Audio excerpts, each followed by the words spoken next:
Karashi, we've talked about the identity of the journalists, the need for a more diverse picture in terms of who's doing the storytelling, the reporting. What about programming for migrants themselves, for migrant communities, also in their own languages? Does that help advance integration? And if so, who ought to be funding it? First of all, in Europe, there is no funding. It's as simple as that, you know. With the new governments, even in Holland, which used to be a model for European media, they have removed all the funding. And God knows what will happen when Geert Wilders gets the power now, next week, you know. I have my own TV program called Bash's Corner in English, and we were fortunate to get some funding from the Culture Ministry to make a program about integration. And again, if you want to inform the people, then you have to see what is your audience. Are you going to look at the elderly generation or the youth? Because youth don't need that in their own languages. It's only the elderly generation. What kind of information they need? So that is why it is up to ethnic minorities, which has to be very professional, and what do they want to tell the audiences. Because today, Turkish, Pakistani, even Africans have their own national channels coming from their own countries. So they don't need this kind of information. For me, the most important thing will be, instead of focusing on languages, they should focus on issues.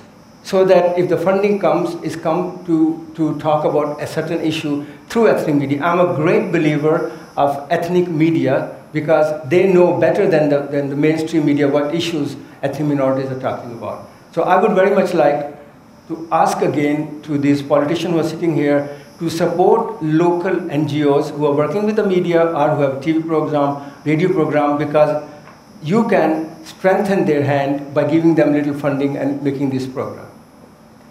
Thanks very much. I'd like to go now to audience questions. If there's a local politician out there, this is your chance now to answer, Bashi. And anybody else as well who would like to ask a question to our panelists, please raise your hand, and we've got microphones coming around. Okay, how about right next to you for starters?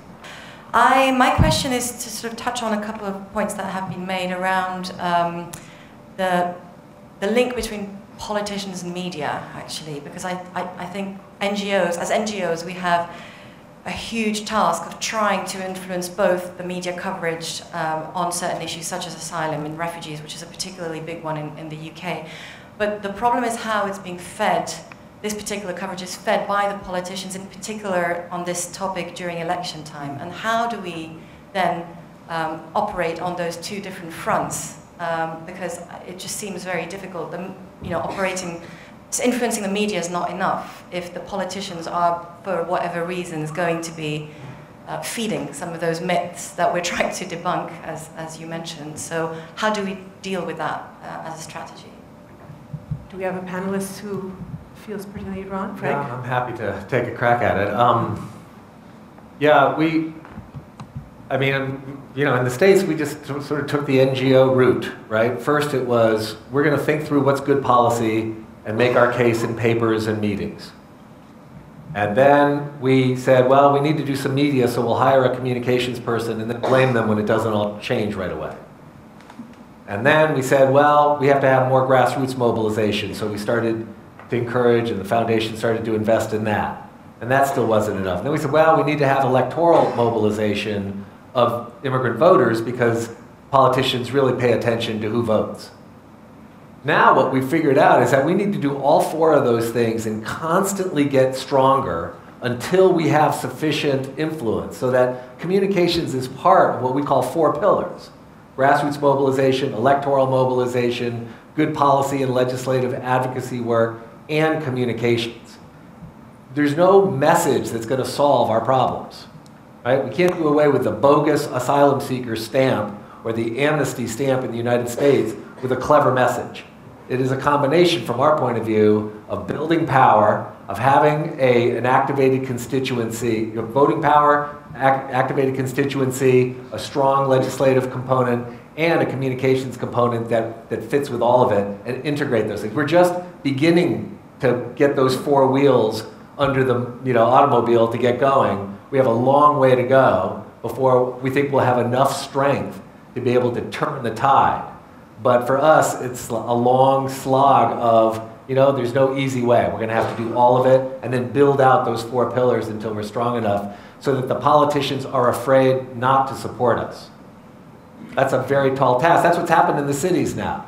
You can't be the mayor of New York or Chicago or Los Angeles and be anti-migrant. You couldn't get elected. You can't win in the media like that. But it is true outside those cities that there's a lot of fertile turf for xenophobic politicians, and that's where we're so challenged. Unfortunately, it seems like people in Arizona think that they can get elected on that. The old white guard is scared of the growing brown population, and this is their last stand.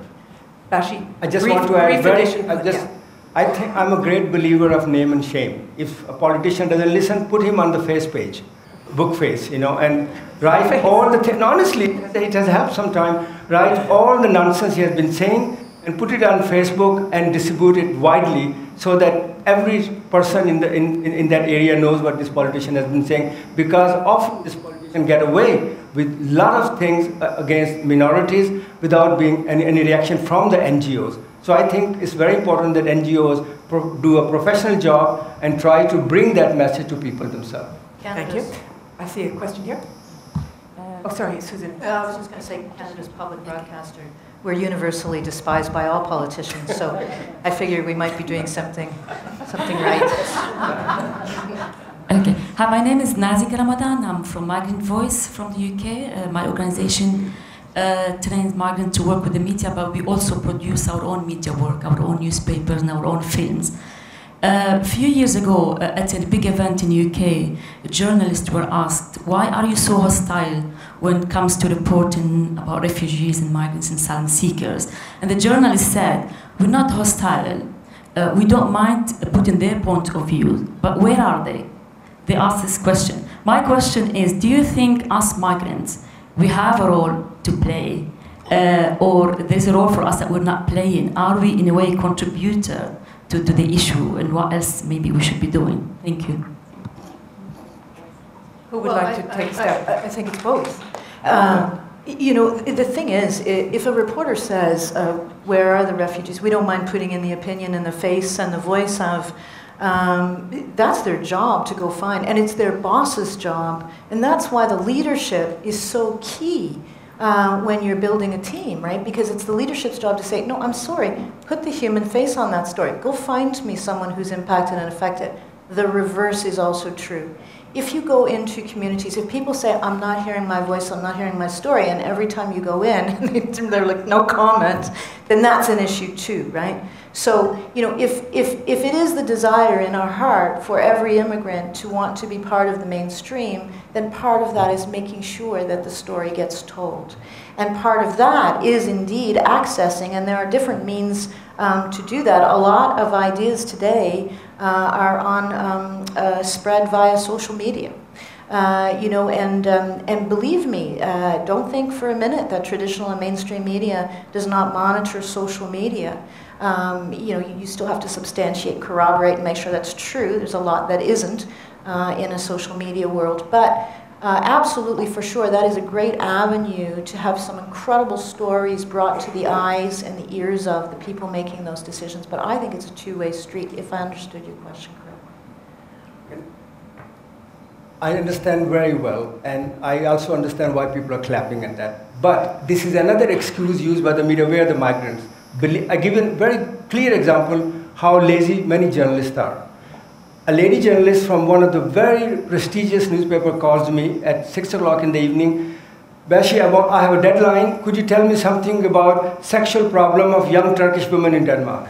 So I said to her, Pernilla, I'm not young, I'm not Turkish, and I have no sexual problem. What are you calling me?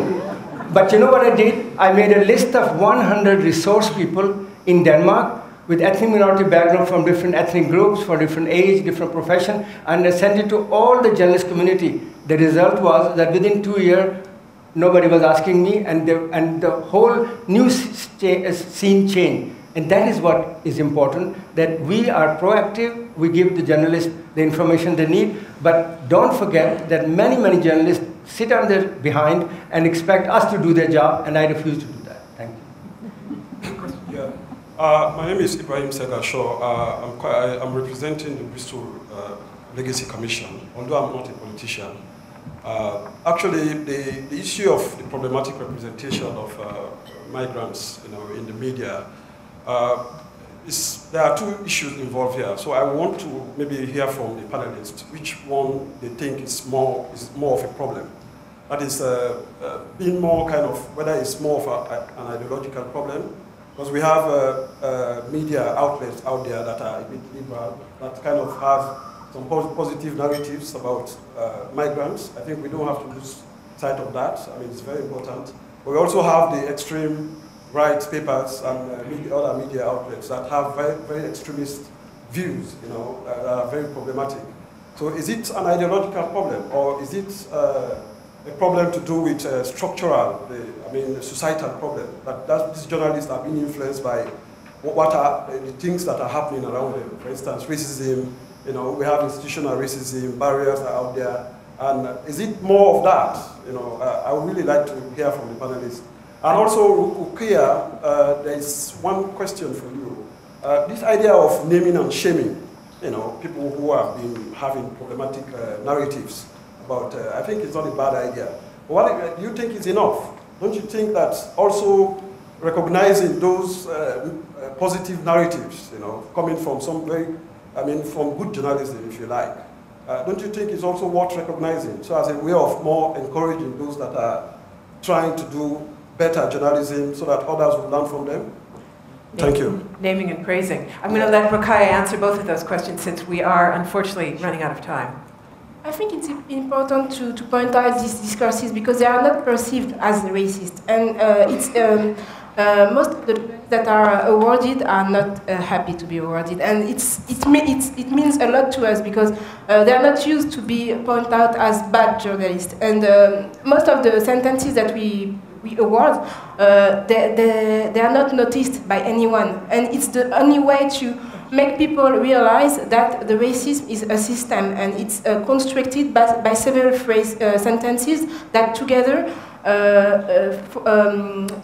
make a system, a coherent system. So I think we are not encouraging them at all, but we are it's a kind of a way to propose an alternative discourse.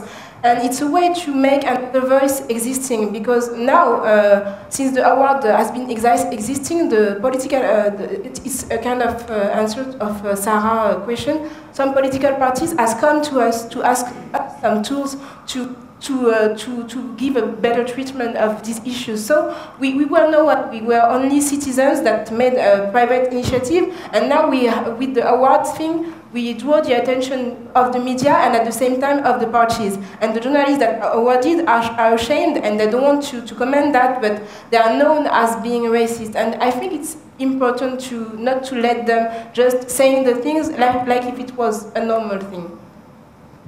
Thank you. One last small question. Okay. Yeah. Frans Bouwen, The Hague Process of Refugees and Migration. Mr. Frank Sherry said, create news, do not beg for it. Does that mean for us here, on the other side of your table, that we have to start, for instance, a new brand setting exercise? Or we have to create a shift from policy to practice? Or we have to include the voices of businesses? Or what exactly might help? I just think in this new media environment, there's an opportunity for everyone to say what they want to say. But there's such competition for eyeballs online, on video, on TV. It better be interesting. That's why humor is such an effective way to break through the clutter. So, the sort of typical press release now, most people in the States don't even look. No, because we didn't have time to discuss, but I have a small booklet called Ethnic Minorities and the Media. And if anybody is interested, you have my email, ask me and I can send you more material so you can see what we actually mean about the issues. Thanks a lot. Thank you very much to all of our panelists for those very, very interesting contributions. Thanks to you out there.